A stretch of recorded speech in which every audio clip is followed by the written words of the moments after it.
EVM में गड़बड़ी करके तीसरी बार प्रधानमंत्री बनने का सपना देखने वाले मोदी को चेतावनी। भारत में गुजरात मॉडल की तरफ विकास लाएंगे। सिर्फ झूठ बोलकर धोखा देकर मोदी सत्ता में आए। 10 साल हो गए हैं। मैं और मेरे पिता गुजरात गए। हम फरवरी 21 से 24 तक गुजरात में हजारों लोगों से मिले। गांधी साबरमती आश्रम से शुरू करके हमने 50 किलोमीटर की पैदल यात्रा की। हमने ट्रेन से भी यात्रा की और कई जिलों में लोगों से मुलाकात की। हमने देखा है कि गुजरात में लोगों की हालत बहुत खराब में है। गुजरात में हर जगह लोग गरीबी और बेरोजगारी से जूझ रहे हैं। किसी राज्य की प्रगति डेवलपमेंट सिर्फ इसलिए नहीं कही जा सकती कि अंबानी अदानी जैसे कुछ कारपोरेट बढ़ रहे हैं, बड़ी बड़ी इमारतें बना रहे हैं या कुछ हाईवेज बना रहे हैं। हमने गुजरात की राजधानी अहमदाबाद से लेकर गांवों तक देखा है। गुजरात में लोग गुजारा करने के लिए संघर्ष कर रहे हैं। ये तो तुम्हारे ही राज्य का हाल है।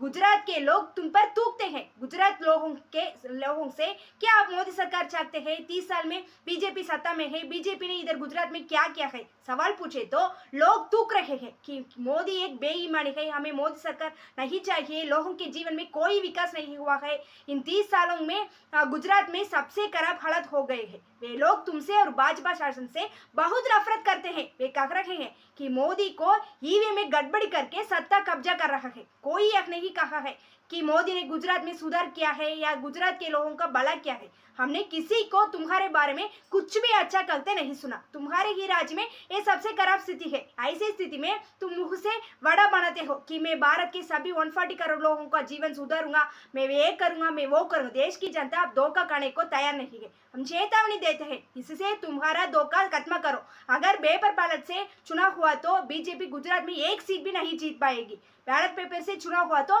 तुम गुजरात में भी सफल नहीं हो सकते। लोग इतनी मात्रा में बहुत गुस्से में है, असंतोष में है। अगर तुम्हारे राज्य गुजरात में यह हाल है तो तुम खुद समझो कि देश भर में लोग तुम्हारे शासन पर कितने नाराज में है। हम फिर गुजरात आ रहे हैं। हम 2 दिन मार्च 14-15 गुजरात के प्रमुख शहरों में लोगों से मिलने जा रहे हैं। इस बार हम मुख्य रूप से मोदी के गृहनगर वडनगर और अमित शाह चुनाव लड़ रहे गांधीनगर में प्रचार करने की योजना बना रहे हैं। हम इस अभियान की शुरुआत मार्च 14 को दंडी गुजरात में गांधी नमक सत्याग्रह से कर रहे हैं। हम संपूर्ण भारतवासियों को समझाएंगे कि गुजरात की वास्तविक स्थिति क्या है और गुजरात का हालत क्या है। हम तुम्हारी नाकामी को गुजरात से उजागर करेंगे।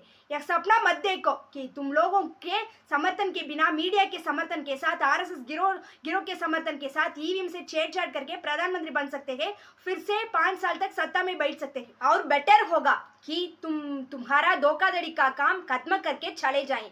नहीं, अगर तुम ईवीएम में हेराफेरी करेंगे और सत्ता हासिल करने की साजिश करेंगे तो लोग तुमको करारा जवाब देंगे। इसलिए ईवीएम में धांधली करना रोके, बैलेट पेपर पर ईमानदारी से चुनाव होने दे। लोग जिसे चाहे और वोट दे, उसे देश पर शासन करने ही दे। यही लोकतंत्र है। इसके लिए हजारों पूर्वजों ने बलिदान दिया, आजादी हासिल की। गांधी जी जैसे नेताओं ने देश को एकजुट किया। उन्होंने देश के लिए संघर्ष किया और अपने प्राणों को बलिदान दिया। गोडसे का एजेंट तुम्हें ये सब बदलने और देश का बर्बाद करने की इजाजत लोग नहीं देंगे। देश की जनता एकता चाहते हैं, लोकतंत्र चाहते हैं। लोग तुमको फेंकेंगे जो एकता भारत, लोकतांत्रिक भारत बनाने के रास्ते में खड़ा हो। लोग हर समय धोखा नहीं खाएंगे। इस स्थिति को समझाना और पीछे हटना ही तुम्हारे सामने होते एकमात्र विकल्प है।